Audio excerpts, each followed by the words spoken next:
cabdiraxmaan maxamed cabdilaahi ciro waa gudoomiyaha xisbiga wadani ayaa xukuumadda Soomaaliland ugu baaqay in looga fadhiyo inay bulshada Soomaaliland war ku filan ka siiso arrinta ku saabsan sababta rasmiga ee Soomaaliland uga baxday shirkadda shidaal baarista ee Channel Energy.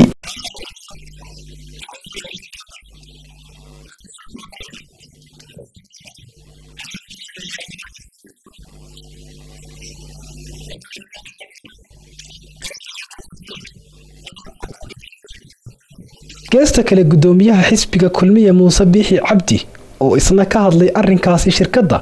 ayaa xusay inaanay ahayn wax xukuumadda lagu eedeyn karo ay si lama filaan u dhacday bixitaanka shirkaddu aynay hadda arrinkaasi dabagal ku sameynayaan wasiirro ka tirsan xukuumadda oo booqasho ku joogo magaalada London.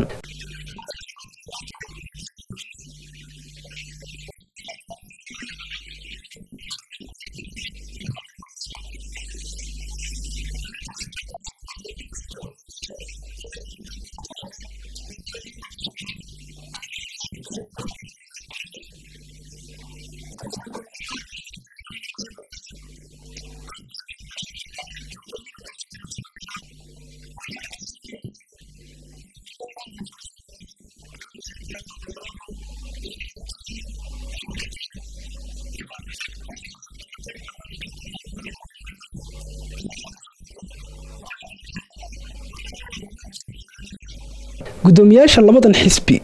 oo maanta hadallo kala duwan oo isku jawaabayaan ka jeediyay madal caleemasaar ahayd oo magaalada Hargeysa ka dhacday iyo cabdiraxmaan ciro oo ka hadlay shirkadda Ethiopian Airlines oo iyana hakisay duulimaadyadii Soomaaliland ku iman jirtay. gudoomiye ciro wuxuu sheegay inuu arrinkaasi aad uga xun yahay gaar ahaan qurba joogta maalmihii ugu dambeysay ku cadilnay magaalada Hargeysa.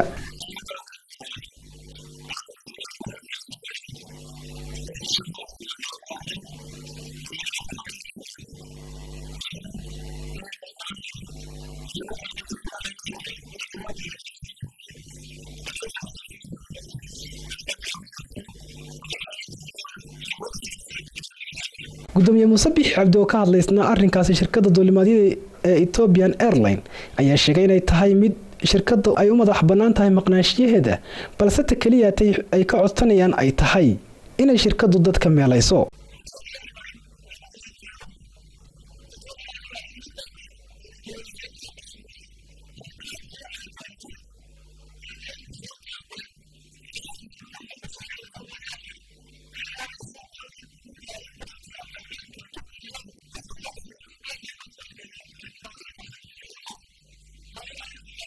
warbaahinta gudaha oo maalmihii ugu dambeysay hadal haysay rakaab tiro badan oo ku cadilan magaalada Hargeysa kadib markii shirkadda Ethiopian Airlines si lama filaan u hakisay duulimaadyadeedii iyadoo ay jirin wax faahfaahin oo arrinkaasi shirkaddu ka bixisay ayaa mid ka mid ah baraha internetka laga leeyahay dalka Ethiopia oo lagu magacaabo ethiopianreview.com waxay xustay in la filayo rakaab dhan 450 qof ay diyaarad weyn oo laga leeyahay dalkaasi oo lagu magacaabo Ethiopian Aircraft oo diyaarad weyn ay ka qaadi doonto magaalada Jigjiga. warkan oo Mareegtu baahisay maanta oo Khamiis ah ayaa wuxuu intaasi ku daray in aan la saadaalin karin in duulimaadyadii diyaaradda Ethiopian Airlines ay joojisay ay ku kooban tahay Soomaaliland iyo inuu la qabo wadanada geesku iyadoo sababta ugu weyn ee ilaa hadda la og yahay ku tilmaantay bartan internetku dayactir la'aan ka muuqata madaarka Hargeysa iyo amniga oo aan si wanaagsan u sugnayn. agaasimaha guud ee wasaaradda duulista iyo hawada Axmed Dalal Faarax oo maanta ka hadlay arrinkaasi diyaaradda Ethiopian Airlines ayaa sheegay in madaarka Hargeysa uu yahay mid la isku halayn karo taasoo uu daliishaday ka hor intii aan la furin madaarkan oo sheegay in saraakiil ka socota diyaaradaha haatan isticmaala madaarku ay sheegeen inay ku qanacsan yihiin ka soo degista iyo ka duulista madaarkani. muddo laga shaqeynayay madaarka Cigaal International Board caasimadda shaqadii laga qabtay iyo hawshii laga qabtay diyaarado kasta waxay soo dirsadeen farsamayaqaanadoodii waxa qaarkood ku yimaadeen raggii lahaa ee xaqlaha ahaa baa yimid eegay cabiray kuna saleeyay xisaab loogu talagalay habka diyaaraduhu uga gooshaan ama uga soo degaan airportada. waxaan faahfaahinta uga bixinayaa dadka caadaystay in ay had iyo jeer ka sheegaan war aan sugnayn gegada diyaaradaha ee dib habeyntii lagu sameeyay ee Cigaal International Airport haddii aanay diyaaraduhu ku qanacsanayn insurance-koodu uma ogolaadeen inay ka soo degaan kowdii bishan September oo ay ahayd maalintii diyaaradii ugu horeysay Ethiopian Airlines ay timaado madaarka Hargeysa ayaa kabtankii diyaaradaasi waxa uu sheegay inay aad ugu bogeen garoonkani Cigaal International Airport. Thank you for having us.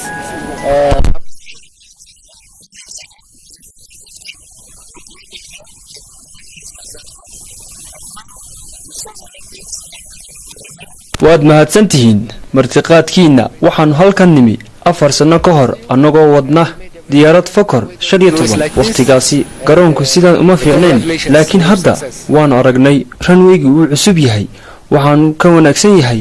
kuwa kale oo aan tagnay si fiican waan u soo caga dhiganay Umar Serbi Somali Channel Hargeysa.